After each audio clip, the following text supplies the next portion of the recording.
Good afternoon. I'm Roger Hilton, and welcome to another breaking episode of Global Tremors, GlobeSec's breaking news format.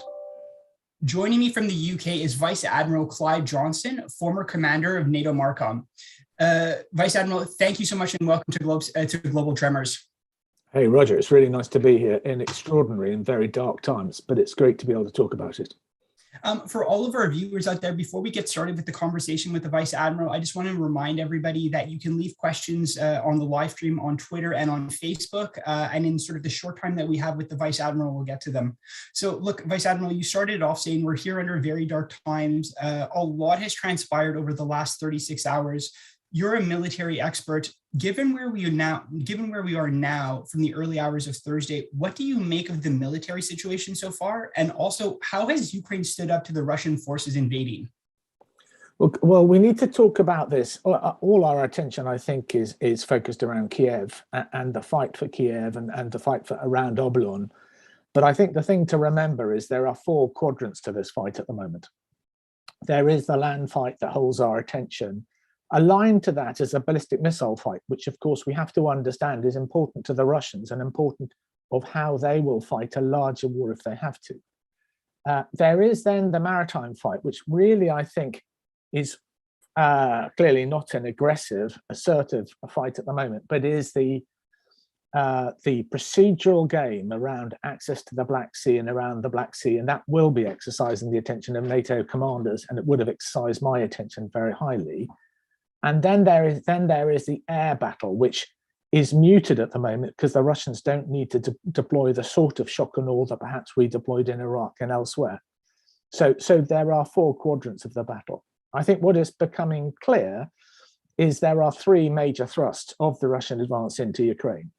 It is predominantly from the north, and it is from within Belarus and just on the corner of Belarus and Russia, a sort of hook or pincer movement directed through Chernobyl and into Kiev. And that, I think, is the fight that holds our attention at the moment. There is a fight to the east, driving in through from the east, through the Donetsk and Luhansk republics, or whatever we want to call them. And then there is the fight in from the south, which I think could become longer term a more problematic and interesting fight, which is up through the Crimea into the southern parts of Ukraine. And of course, that's important because that is the export corridor for whatever is left of Ukraine. And it is very important to the health and welfare of both Russia and Ukraine. And I point out that, coming out of that corridor is 29% of the wheat exports of the world, 80% of the sun oil, and 90% of the corn and maize exports. So it is a hugely important trade corridor that we mustn't forget. If I bring us down into perhaps where the battle is liveliest at the moment, and I use all these words despairingly, not in any sense of strength, there seems to be a battle for Kiev now. It is almost impossible to believe that a Western European capital, a democratic Western European capital, is under attack from another force. But there is a two-pronged attack right from the north down the Dnieper River, clearly controlling the canal systems and the water systems in towards the bridges in the north of Kiev. And that now is fixed on around Oblon, right in the north of the city. And then there is a second part of the pincer movement coming in from the northeast, which I'm less comfortable, I know the detail of. It's a smaller force hooking around to distract. And both of them are being advanced by a certain amount of air attack, but less than I would have expected, much more by the way of rocket and missile fire. One senses the Russians are trying not to cause too much collateral damage, and therefore there isn't, thankfully, as much heavy munitions going into Kiev as we could have feared, and that's where the knowledge stops as of now. As I understand it, talking to people who are more familiar than I with the situation, what we are noting is that the Ukrainian forces have been very well deployed and are fighting very well and very bravely. And I think the Russians have been shocked, especially to the south and east, they've met up incredibly fierce resistance, and they've been turned away at points. And I think that is enormous respect to Ukraine, a much smaller force, but very well trained, very well organized, and motivated clearly. Well, Vice Admiral, we'll get back to sort of the shocking reaction and sort of the high marks that the Ukrainian forces are due. You've done an excellent job for all of our viewers out there for sort of outlining the 4 quadrants and the 3 thrusts. My return question to you is, obviously Ukraine is a big country. There's only so much ground they can cover. Of the thrusts that you have identified, as well as sort of the liveliest fighting around Kiev, what do the Ukrainian forces need to prioritize right now? Is it sort of all on front of Kiev, or are there of the north or the east or the south? Is there another way that they should deploy it to sort of split the incoming attacks? I absolutely wouldn't want to second guess the Ukrainian generals on where they need to put their effort. I think there is a recognition that even if the Russian forces are not fighting as well as Ukrainians, the force differential is significant, so they will not be able to hold ground. And as you say, Ukraine is a big, flat country and really hard to defend. It would appear that the Ukrainian forces have fallen back on centers of either trade or junctions or the major cities. I think that's wise from my very limited experience of land warfare. And it would appear they're there to protect the centers of population. I think the thing that everybody fears, and would certainly be in my mind if I was considering this as a military issue, is what is President Putin trying to achieve? And you then go into a steady rollback process, keeping as many of your forces protected and safe and able to put up a barrier of opposition. Or do you just hold your ground and fight into a guerrilla war around the cities? And I couldn't tell you which way that's going to go, and I couldn't tell you where President Putin has decided to stop. I mean, a lot of the numbers, the Russian Defense Ministry, not known for their honesty at all, especially sort of their press statements about not having shelled buildings. I think some of the numbers that we've seen coming out of Kiev actually are quite distressing for Minister Shoigu. I mean, you had reports between 600 and 800 military personnel who lost their lives yesterday in the Russian forces. A huge amount of equipment went down. Moving forward, one thing I just wanted to ask you is, you've mentioned this idea of the force differential, and there's only so much that Ukraine can do given this. You've had a couple of American commentators talking that while there's this big disparity, one thing going for the Ukrainians is the will to fight, and sort of this ungiving spirit. An unbelievable story out there for everybody with regards to Snake Island. If you haven't seen that story about how they very politely told the Russian military to go off. But before we move to another technical question about guerrilla fighting, how much do you, as a former military man, put in stock about sort of this equipment issue and then the will to fight? I mean, is there any equilibrium, or at a certain point equipment will trump this will?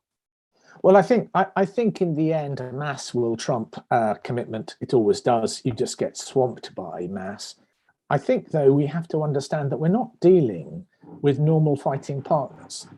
The Russians, generally, the Russian populace are friends with the Ukrainian populace. There is an emotional bond between the two nations. There is a sequence that they fought the Second World War, effectively together. They understand each other's things. Families are intermingled and interrelated. And you will find a significant portion of the Russian army actually feel very uncomfortable with invading Ukraine and very uncomfortable with the damage and the death they're causing. So I think the question is, can Ukraine turn this to advantage and create such a mass of death and body bags that the Russian populace, the balance of investment of committing here, irrespective of what President Putin wants to do, the popular feeling starts to turn against President Putin. We spoke before we came on air that my sense is the National Security Council in Moscow are not in favor of this in a holistic way. They do not think this is the way to proceed. And there are commentators who are talking on where President Putin is, both in terms of his commitment, his ambition, and his health. And I think all of these fit together to make a really complicated matrix, more for the Russians than the Ukrainians. The Ukrainians are fighting for their homeland. The Russians are in a more complex position. I know, I mean, Vice Admiral, it was great that you brought that up. And for everybody out there who hasn't seen it, across Russia yesterday, there was 44 protests, over 1,600 arrests. And as you know, I mean, the defiance that those people are doing walking out in Moscow and St. Petersburg is akin to an immediate sentence to go to prison. But like we said, I mean, we wonder at what point will it be unsatisfactory for sort of, not just with the sanctions, which, you know, for instance, the CEO of Lukoil lost $1 billion or, you know, multiple billions over one day.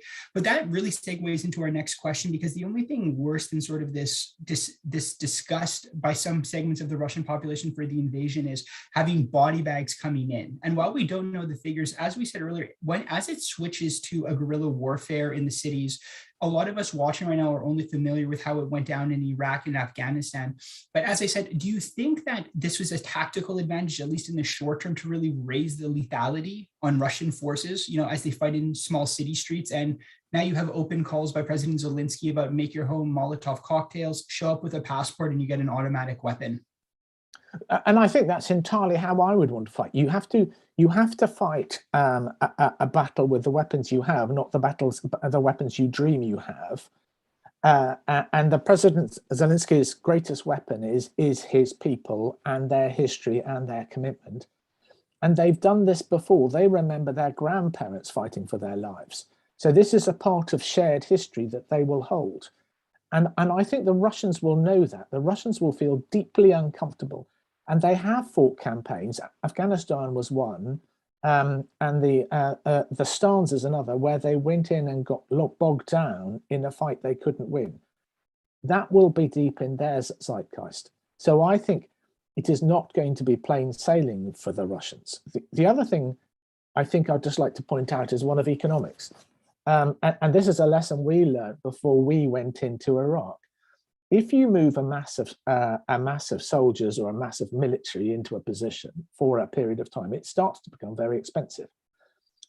And however your financial system is organized, that waiting game tends to be paid for by the military.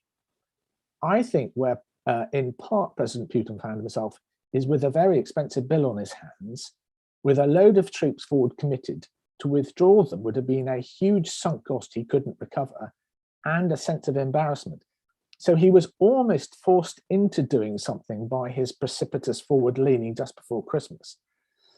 And of course, once you create a battle like the battle for Ukraine, then the central Russian treasury will start to pay for it.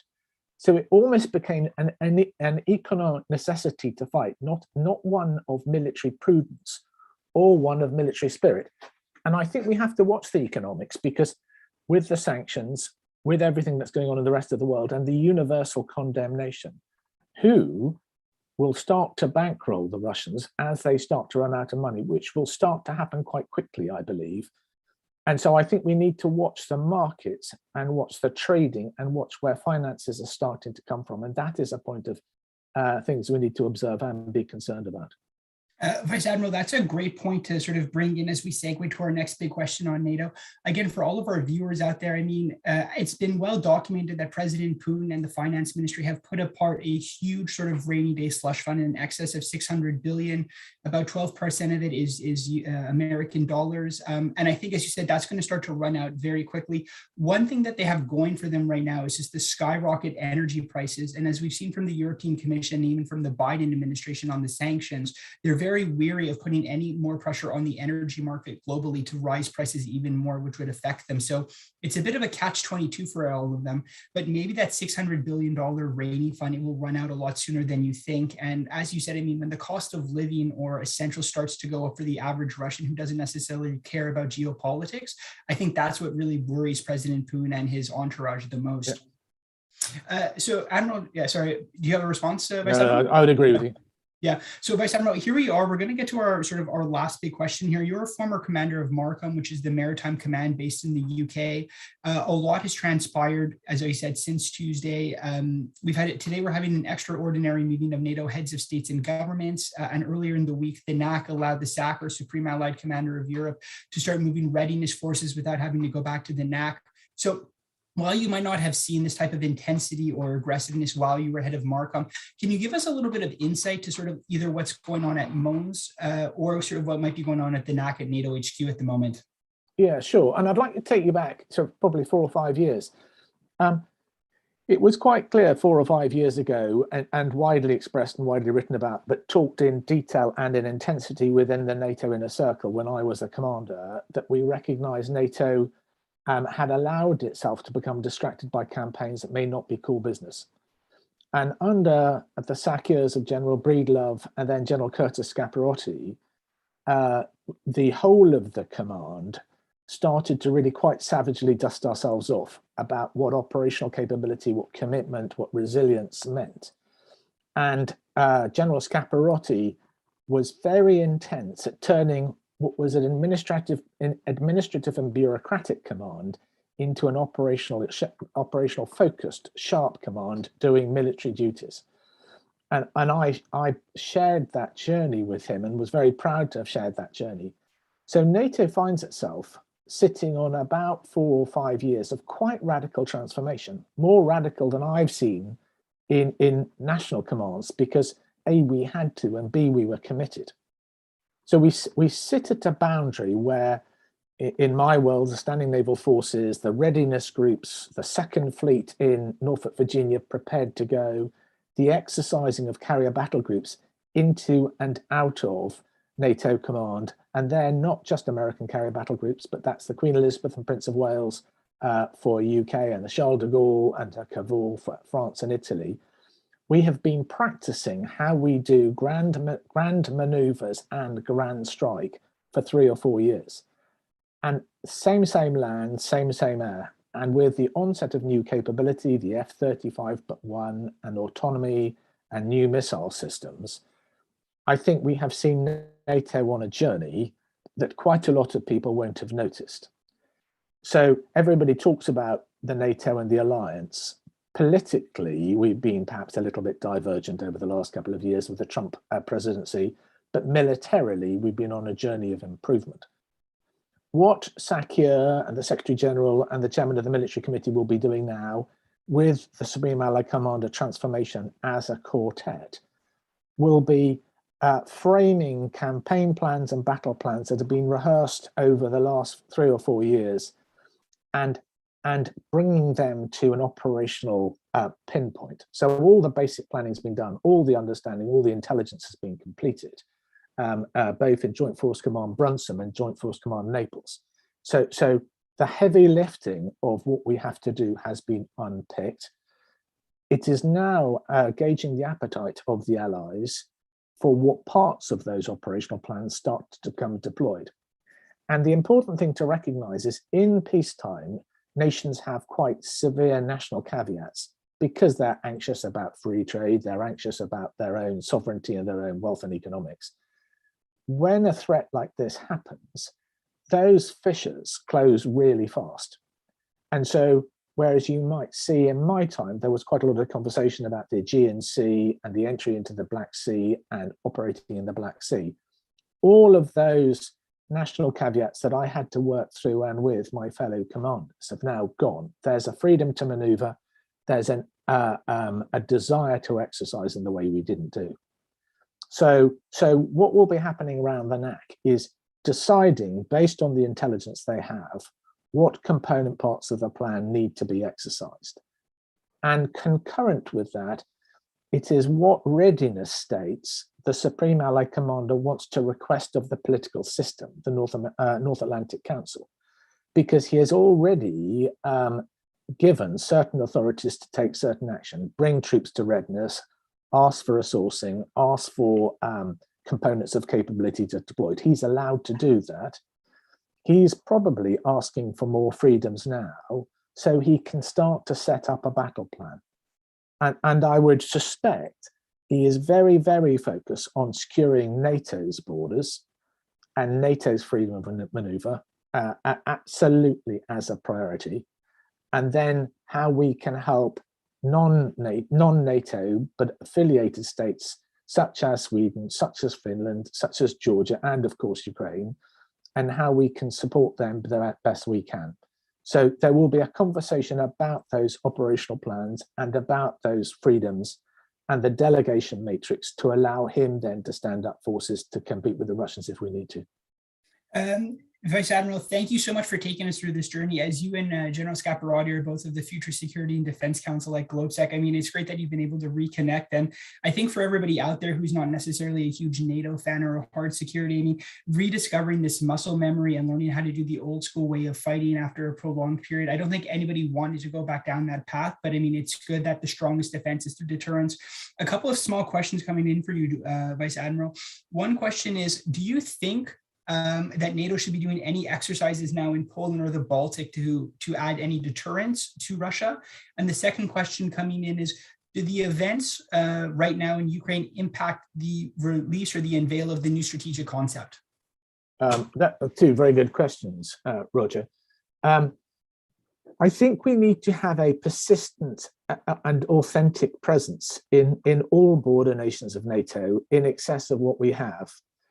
I think there needs to be a hardening up of our stance and a more direct set of messaging than we've exercised in the past. The problem with exercising without the right messaging in place is it can be misinterpreted. So I believe the West or the Allies, or whatever you want to call it, have caught President Putin out by being very, very straight and very honest and very trustworthy with the world about where we sit. And it causes Ukraine great angst, but actually we have expressed a journey to peace in a way that I think is both fundamental and mature and sophisticated. What has happened is it has become blatantly clear that General Putin and his associates have applied a completely different formula, one of lies, distrust, and complete lack of not being authentic or true. What we have to do now is wake up and realize we are negotiating with that sort of individual and that power. So we have to now create our own space, not very reactive on President Putin, but not giving him grounds to affect Georgia or affect the Black Sea or anywhere else. So I think we have to be very careful. And I'm sorry, I've lost your second question. No problem, I'll get to it. But just to push back, Vice Admiral, when it comes to the sort of, you said it very well for everybody out there, sort of sending the right message so that there's not a misinterpretation. You know, the OSCE principles, the Vienna document, you know, all of NATO's major exercises, Russian observers are invited to those to take it in.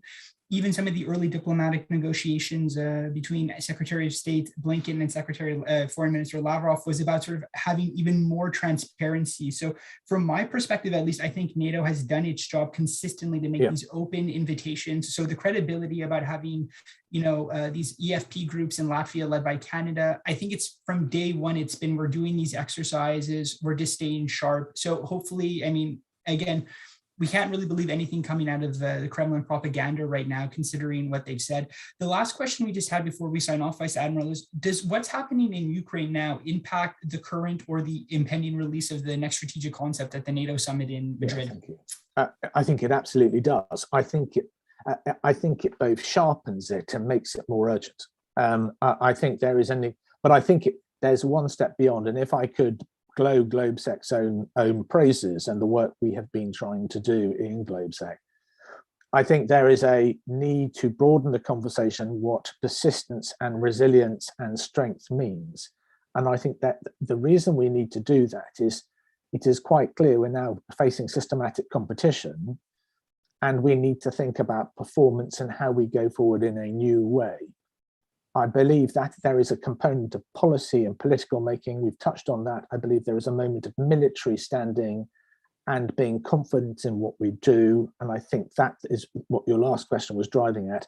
We need to be very clear what we're doing, but we need to do it on our own terms now because we don't trust the Russians. I think the next component is around messaging. We have been told by the Russian president and other people what they are about to do, as President Xi in China is telling us what he's about to do, but we kind of deny it because it's just too awful. Actually, we should have reacted 3 or 4 years ago to this and taken all the narrative, however challenging we found it, more seriously than perhaps we did. And finally, I think there is a major component on economic security that we need to consider. In my head, I think we cannot be a hugely resilient enterprise, an ecosystem of the West, of Western values. And I don't like using the term Western values because it's global values rather than Western values. We can't be an ecosystem of liberal, democratic, global values unless we have an economic system that stands up to those. So I think the GlobeSec paper that is being written at the moment, the GlobeSec thinking that is going on at the moment of how we get economic security, almost a NATO of an economy, I think is really, really important and really, really powerful. So not just it's the security concepts, but it's the whole concepts around strength and stability we need to be considering. Well, for everybody watching out there, I think Vice Admiral sort of gave a little bit of a trailer and teaser of our upcoming paper, put together by Dr. Heiko Borschett and the writing team for the Future Security and Defense Council. And the tagline, in addition to just the fascinating and unbelievable insight you've given us, Vice Admiral, is sort of NATO needs to prepare geoeconomics to fight geopolitical battles and geostrategic battles. So stay on the lookout for that. Vice Admiral, we've already taken up a lot of your time. My last question is, moving forward, we wake up tomorrow, is there anything that the average person or that we should be on the lookout for? I think there's nothing to be on the lookout for at the moment apart from to see how far Russia pushes through and how it handles Kiev and how it handles the Kiev government and its ability to control its forces. But I would direct you back 2 steps and perhaps picking up the academic Andrew Monahan, who's written very wisely on this. We are constantly surprised by what the Russians and our opposition do because we don't understand them. And I would direct you back to reading of history, reading of literature, and reading of personalities to understand how people will behave. President Putin believes he's the emperor of Russia. Whether you think he's lost traction with the reality or not depends on where you sit on the scale, but he thinks differently to us.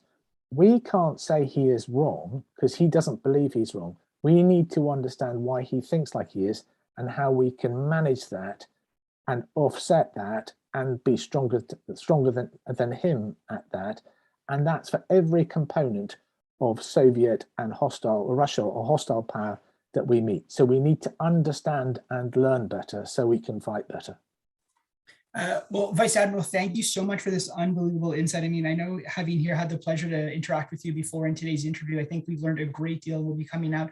For everybody watching Global Tremors, we have our next episode coming up with Hannah Celeste from Kiev or Odessa at 5 p.m. So Vice Admiral, have a great weekend and, let's stand with Ukraine. And thank you very much for your time again today, sir. No, I do. And prayers for Ukraine because they're doing a heroic job at the moment and we respect them. All right. Well, everybody have a great weekend and we'll see you guys at 5 o'clock again. Goodbye. Thank you.